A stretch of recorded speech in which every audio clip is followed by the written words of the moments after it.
Christy, and we put a lot of water down into that system. Yeah. And there are projects in place now to try and alleviate that problem from happening, but Yeah. it takes time, and so we have to wait it out. So it looks like the bacteria levels should start to go down. If they haven't already today, I think we'll be better tomorrow. Temperatures through the overnight expected to drop back into the 70s. Friends, the muggies are not going anywhere. It is very muggy outside, and that is just kind of part and parcel with this air mass that we are stuck in. Today's rain and storm threat started south of Cleveland and then drifted south.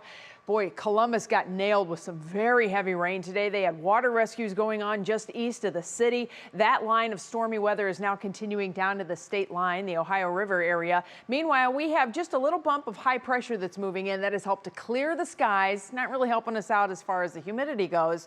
But for right now, we have those mostly clear skies and just an isolated rain or shower chance that's continuing on in the eastern corner here, eastern half of Holmes County, just about to cross over toward the Strasburg area, and this is going to continue to fade off to the south. That should be about it as far as the rain goes the rest of the night.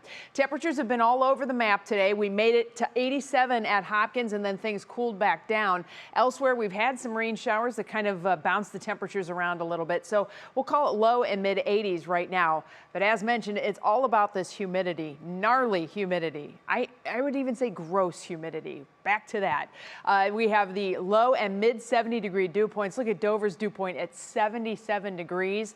This is where agriculture starts to add its 2 cents to all of this. So you have all the moisture that's coming out of the beans and the corn and all the farm ground, and that is adding to the overall humidity that we have.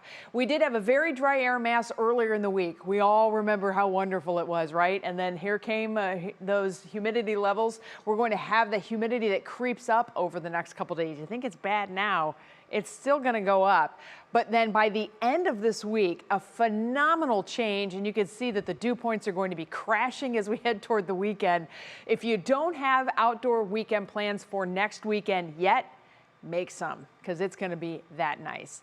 Tonight, we have areas of fog that will develop under these clear skies as the winds calm down. 70s for your start of the day tomorrow. And as far as the visibilities go, it's not till late tonight that we should see some widespread fog developing. We stop the clock at 5 a.m. and you can see we generally have areas farther south that have that light to moderate fog that will be in place. I'm not seeing any near zero visibilities, but of course visibilities will come and go based on how that fog forms and moves around. But we're going to hold on to that 1 mile or less visibility for much of the morning.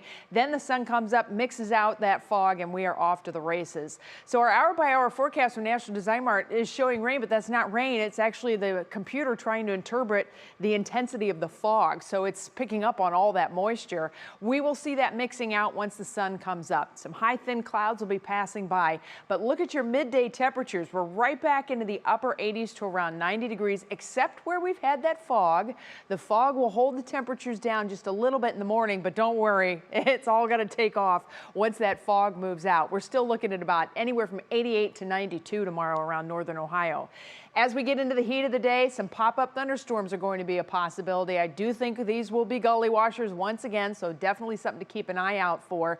Can't really pin down time or place, just know it's probably late afternoon and into the evening that has the best chances for the scattered showers and thunderstorms. Some of these could have some pretty good lightning, as we've seen over the last couple of days, and that is just part and parcel with all the heat and humidity we've been dealing with. Your Medina Country Club forecast. We do it all over again on Tuesday, although I think we'll stay drier on Tuesday.